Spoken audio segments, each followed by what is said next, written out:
Para nang sa ganon, hindi na sumakit ang ulo mo bago kita tapusin. Makinig kang mabuti, hindi ko na to uulitin pa. Bakit ganon? Hindi nawawala ang rising sun ko, pero hindi ako makapagpalabas ng nen. Ito ang dahilan kung bakit hindi ako nasusunog sa napakatinding init na kapangyarihan mo. Ang Holy Chain. Ibinabalot ko ito sa buong kong katawan nang sa ganun hindi ko maramdaman ang napakatinding init ng kapangyarihan mo. Pero hindi sapat yun dahil napakalakas nga ng kapangyarihan mo. Nilagyan ko rin ng mga kadenang nakapaligid sa atin. Dahil dito, nabawasan ang init na direktang tatama sa akin. Mayabang!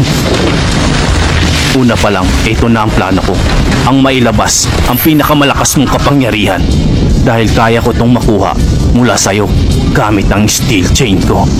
Pagkadami mo sinasabi, gawin mo na ang gusto mo. Huwag kang mag-alala, ngayon mismo.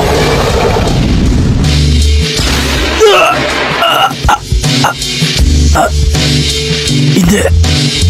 Ano ito? Mga ala-ala. Magpasalamat.